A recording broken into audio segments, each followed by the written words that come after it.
네, 앞서 전해드렸습니다만 박근혜 대통령 대리인단 측이 헌법재판소에 재단의 운영과 기금 출연에 대한 추가 의견서를 제출했습니다. 자세한 내용 손수호 변호사 그리고 김광덕 전 한국일보 정치부장과 함께 알아보겠습니다. 안녕하십니까? 안녕하세요. 예. 앞서 전해드렸습니다만 대통령 측 변호인단 한마디로 미르와 K스포츠재단은 적법하다 이런 의견서를 제출했는데요. 어떤 내용인지 좀 소개를 해주실까요? 예.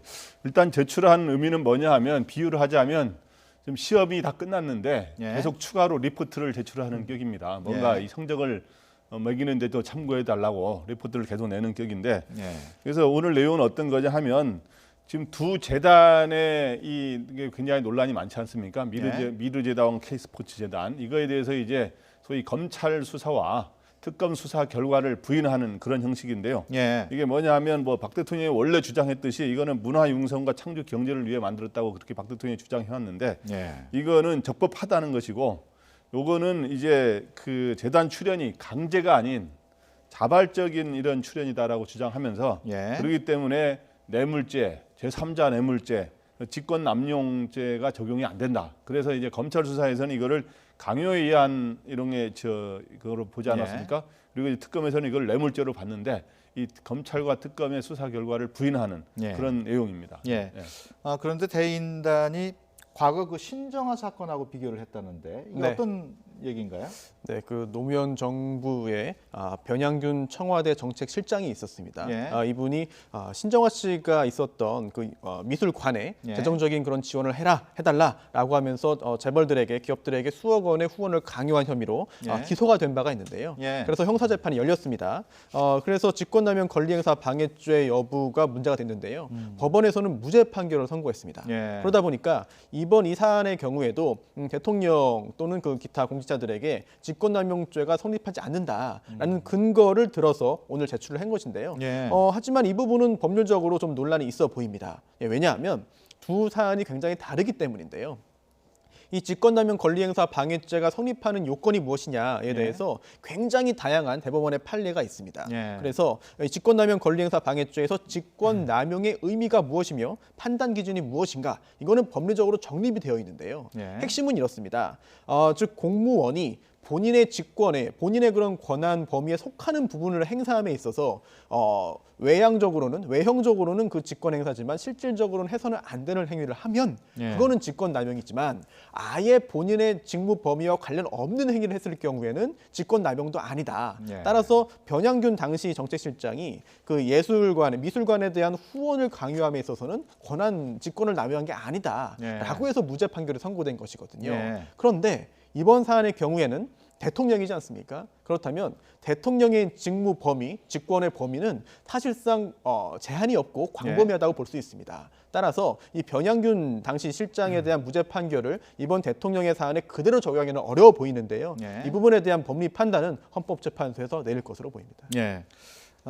앞서 대리인단이 이렇게 추가 의견서를 제출한 것과 관련해서 시험은 끝났는데 리포트를 계속 내는 것과 같다 이렇게 말씀을 하셨는데 어떤 의도가 있다고 봐야 될까요?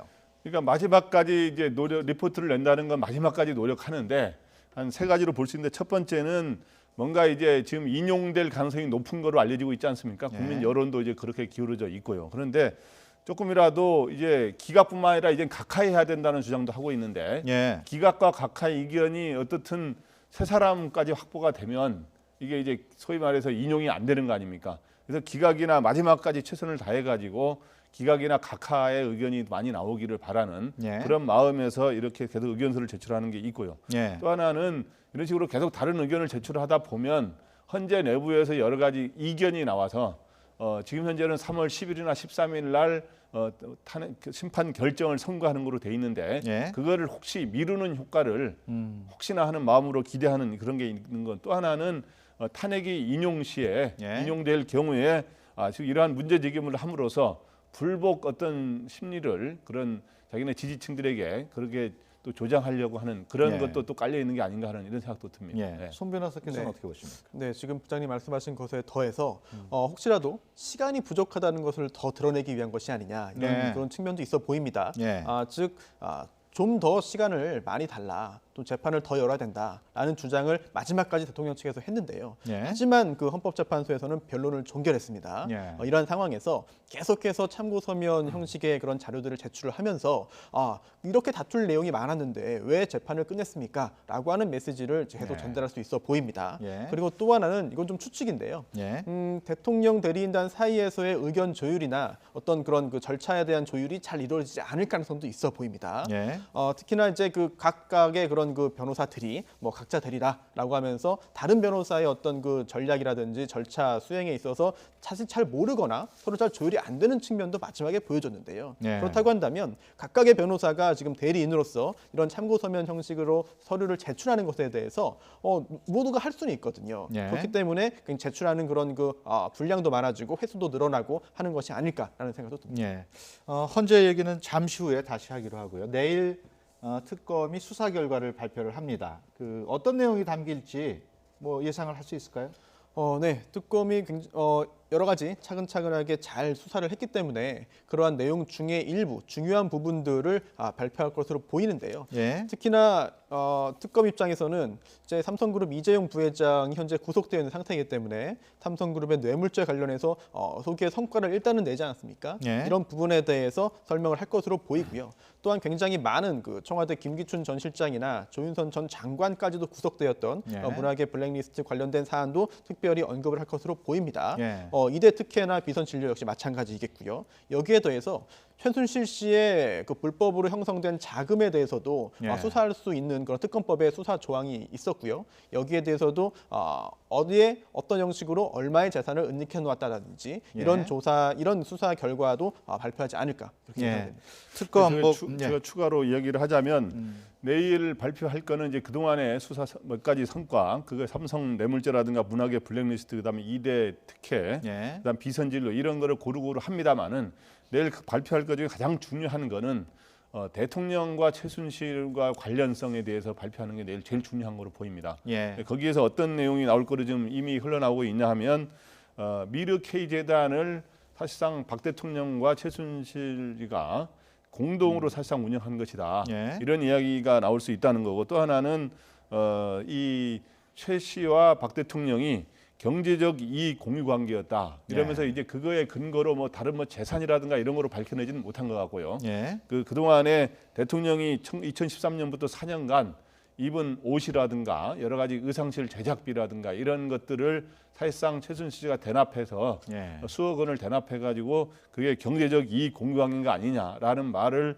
할 가능성이 있다는 겁니다. 그래서 예. 소위 말해서 삼성으로 정유라 씨가 지원과 관련된 이런 것들도 박근혜 대통령도 직접 그거에 혜택을 본 거로 예. 이렇게 해석을 특검이 이제 하려고 하는데 당연히 이제 대통령 측은 그런 거를 대통령은 지금 한 푼도 안 받았다고 이제 주장하는 거 아닙니까? 예. 반박하는 그런 상황에 놓이게 되는 거예요. 예. 특검 뭐 그동안 큰 성과가 있었습니다만은 사실 청와대 또 대통령 이 살아있는 권력에 대한 수사는 좀 벽에 부딪힌 한계도 있었습니다. 이와 관련한 발언도 내일 있을까요? 네, 그렇죠. 내일 역시 특검이 여러 가지 성과가 있습니다만은 네.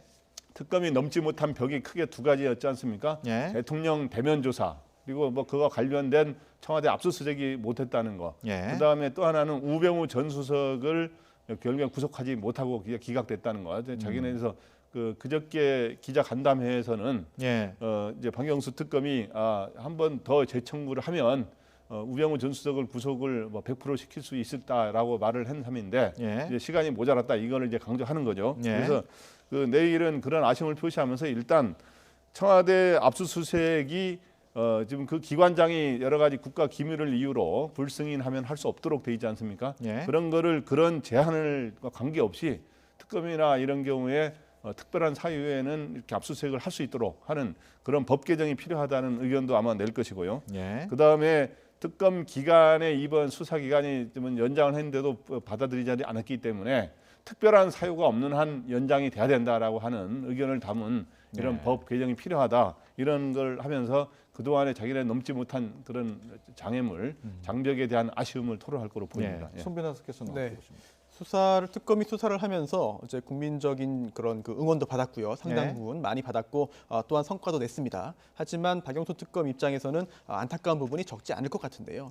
지금 부장님 말씀하신 대로 일단은 청와대에 대한 압수수색이 이루어지지 못했다는 점입니다. 그런데 이게 현행 형사소송법에 따라서 이루어진 것이고 또한 형사소송법에 따라서 청와대의 그런 그에서 승인을 하지 않은 것이거든요.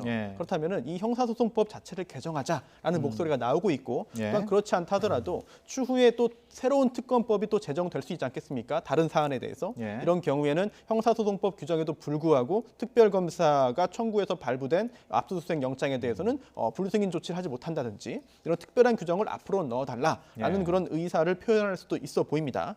같은 취지에서 수사기간 연장인데요. 특히나 우병우 전 수석 같은 경우에 수사기간이 연장되었다면 이거는 100% 구속영장 발부될 사안이다라는 그런 굉장히 좀 확신적이고 강한 표현까지 했는데 이런 것을 볼 때 앞으로 특검법을 만들어질 때 승인을 요하지 않고 보고만 하면은 다종적으로 수사기간이 연장될 수 있도록 하는 것이 좋겠다라는 의사를 표현할 수도 있겠는데요. 하지만 지금 말씀드린 것이 전부 다 특검법 즉 여야 국회의원 또 여야가 합의해서 만든 법률로 되는 부분입니다. 따라서 특별검사가 아쉬운 부분을 토로한다 하더라도 추후에 유사한 사안이 발생해서 여야가 특검법을 새로이 만들 때 거기서 여야가 합의 안 된다고 한다면 사실 효력이 없는 것이거든요. 그렇군요. 아쉬운 점을 토로하는 선에서 그치지 않을까 생각합니다. 그런데 자유한국당에서는 내일 그 특검 발표에 대해서 좀 탄핵 심판에 영향을 미치려는 거 아니냐 이렇게 의사를 표명하고 있거든요. 어떻게 보십니까?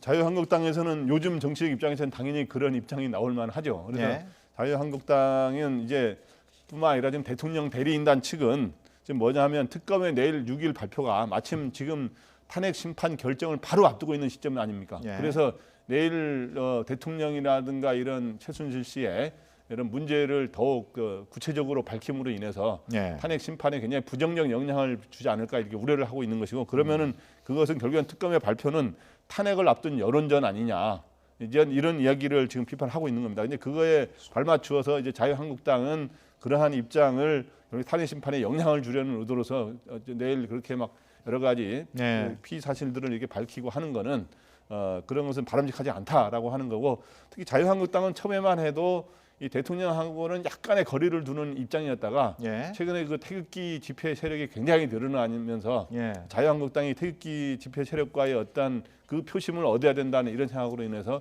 결국 박근혜 대통령을 어떤 엄호하고 보호하는 입장으로 계속 자유한국당이 가고 있는 것 같습니다. 박영수 특검이 수사를 마치고 나서 기자들과 만나서 그 90일 동안의 심경을 밝힌 그런 내용이 있었습니다. 국정농단 사태 핵심 인물인 최순실 씨에 대해서는 좀 이해하기 어렵다, 안타깝다 이런 얘기를 했고, 근데 정작 최순실 씨는 유엔의 인권 침해를 호소하겠다 이런 얘기를 했어요. 네, 그렇습니다. 지금 변호인 측에서 이런 얘기를 한 거죠. 유엔 인권이사회에 청원을 하겠다라고 했는데요. 그 이유가 이렇습니다. 지금 현재 최순실 씨는 구속된 상태고요. 구치소에 있습니다. 그런데 이제 변호인과의 접견 교통은 이제 그 헌법상 권리이기 때문에 당연히 이제 보장이 됩니다만 변호인이 아닌 그런 비변호인 간의 접견 교통은 지금 제한되어 있습니다. 이게 형사소송법 91조에 의해서 검사가 신청을 했고 법원이 받아들여줬기 때문에 변호사 아닌 사람과의 만남을 하지 못하고 있는데요. 이 부분이 너무 인권 침해다, 인권이 침해되고 있다라고 하면서 유엔에 이제 인권 침해 사실을 호소하겠다라고 한 것입니다.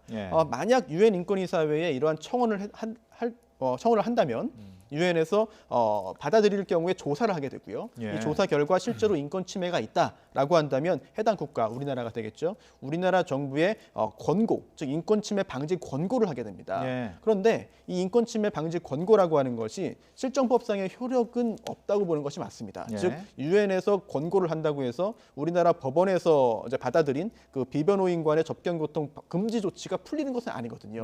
하지만 동정 여론을 좀 불러일으키고 또한 또 대통령에 대한 옹호 여론을 불러일으키고 또한 지금 현재 최순실 씨 등이 부당한 대우를 받고 있다, 수사가 강압적이었다라고 하는 그런 그 메시지를 주기에는 충분하기 때문에 아무래도 최후의 수단으로 이러한 그 유엔 인권이사회 청원을 고려하는 것 같습니다. 그래도 추가로 얘기하자면 박영수 특검이 최순실을 이해하기 어렵다라고 한 말은 굉장히 부드럽게 이해하기 어렵다라고 표현했는데 사실은 엄청난 불만을 표시한 겁니다. 사실은 왜냐하면 최순실 씨가 지금까지도 보면은 자기의 죄를 인정하지 않고 모두 전면 부인하는 전략을 펴고 있지 않습니까? 그리고 모르쇠 예. 수사 협조를 하지 않고 그러다가 이제 특검에 대해서 한때는 강압 수사를 하고 있다라고 이렇게 했고 예. 그렇기 때문에 특검으로서는 굉장히 부담스러운 존재고 예. 자기네들에 대해서 이미 많은 증거로 나온 것도 부인하는 이런 상황이어서 그래서 그 불만을 담아서 이해하기 어렵다라고 표현했는데 여기는 엄청난 불만이 담긴 것이고요. 아까 최순실 씨가 이제 유엔에 인권 침해 호소하겠다고 하는 거는 제가 보기에 실제로 이번 인권 침해 호소를 한다기보다는 이번에 재판부가 이번에 지금 현재 이런 접견 금지 신청을 풀어달라 이런 거를 접견 금지를 풀어달라 이런 신청을 했는데 예. 그걸 받아들여 달라 하는 약간의 압박성 측면도 있는 것 같아요. 그런데 예. 이제 이런 거는 있다 그래요. 사실은 면회를 금지한 거는 지금까지는 약간 증거 인멸의 우려라든가 이런 것들이 있는데 원래 직계 가족은 대부분 해준다 그러는데 직계 가족인 정유라 씨가 외국에 있지 않습니까? 예. 그렇기 때문에 비서를 해달라 그러는 건데 이제 그러한 것들에 대해서는 약간의 논란의 소지가 예. 있다는 거고 하여튼 그런 측면이 있는 것 예. 같습니다. 예. 반면에 장시호 씨의 경우에는 수사에 좀 협력적이었던 것으로 알려져 있고 부침성도 아주 좋았다고 하는데 어떤 내용입니까? 네, 장시호 씨야말로 진짜 이번에 박영수 특검이 이번에 기자간담회에서 나는 이번에 참 운이 좋았다. 예. 참 여러 가지로 그 수사할 때 운이 좋았다고 하는 것 중에 하나가 이 장시호 씨가 협력해 준 게 너무너무 많아요. 그 중에 운이 좋았다고 하는 것 중에 하나가 안종범 전 수석의 수첩이 추가로 더 청와대에서 가져오게 돼서 거기에 예. 이재용 부회장의 뇌물죄 의혹을 규명하는 데 밝힐 수 있는 것도 많이 나온 것도 있지만 장시호 씨가 도와준 게 제2의 태블릿 핏이라든가 예. 대통령과 최순실의 차명폰 번호를 기억해서 알려준다든가 예. 민정수석실 인사청탁 파일을 알려줬고 또 최순실의 그 대여금고 자기 장시호 명의로 된 거 이런 예. 것들도 이제 공개하고 뭐 여러 가지 미얀마 K타운 프로젝트 이런 걸 한두 가지가 아닙니다. 도와준 예. 게. 그래서 그 장시호 씨는 이제 자기가 이제 일종의 재수의 딜레마라 그럴까요? 예. 그 속에서 이런 거를 협조를 해야 자기가 좀 더 죄를 덜고 빨리 나가서 자기 아들도 알겠습니다. 많이 만나고 이런 것들을 고려한 예. 게 아닌가 하는데 그럼에도 불구하고 저는 검찰과 특검은 장시호 씨에 대해서 객관적으로 이렇게 수사를 해야 되고 예. 특히 고영태 부분은 수사를 안 하고 넘어가는데 그런 것들도 객관적으로 조사할 게 있으면 해야 된다고 생각합니다. 어떻습니까, 송 변호사님? 이렇게 네. 수사에 협조를 하면은 네. 감형이라든가 어떤 혜택을 줄 수 있습니까? 충분히 가능하죠. 예. 법적으로 보더라도 우선 첫 번째는 검찰 단계에서의 어떤 유리함도 있습니다. 예. 일단 그 현행법상 이제 기소 편의주의 또 기소 재량주의에 따라서 검사가 기소를 하지 않을 수 있는 것인데요. 예. 공식적으로 도입은 되지 않았습니다만 이른바 뭐 플리바게닝 유사한 그런 그 제도에 따라서 그러한 그 효과에 따라서 검찰 수사에 굉장히 적극적으로 협조를 하고 또 어떤 그 피의자 특히나 예. 이제 피의자 겸 참고인이겠죠. 장시호 씨가 아니고서는 알 수 없는 이야기들을 굉장히 적극적으로 진술을 해서 예. 다른 실체 진실을 밝히는 데 기여했다고 한다면 검사가 기소를 하지 않거나 아니면은 기소하더라도 어떤 혐의에 특정한 혐의에 대해서만 기소할 수도 있습니다. 예. 이게 검찰 단계에서 유리함이 되겠고요. 예. 또한 두 번째로 재판으로 넘어가서 재판을 받는 과정에서도 형량적인 측면에서도 유리함이 있을 수 있습니다. 예. 왜냐하면 장시호 씨가 다른 사람에 대한 그 범죄 사실을 이야기한 것을 넘어서 본인이 했던 행위에 대해서도 적극적으로 자백을 했거든요. 예. 그렇다고 한다면 자백을 했기 때문에 형량에 있어서 굉장히 유리하게 참고가 될 것이고요. 또한 자백뿐만 아니라 적극적인 반성도 하고 있습니다. 예. 이렇게 그 개전의 정을 보여준다고 한다면 본인의 형량에 있어서도 유리하게 작용할 수밖에 없습니다. 네, 알겠습니다. 좀 더 얘기 나누고 싶습니다만은 시간 관계상 여기서 마쳐야 되겠습니다. 지금까지 손수호 변호사 또 김광덕 전 한국일보 정치부장과 함께 얘기 나눴습니다. 오늘 말씀 고맙습니다. 네, 감사합니다.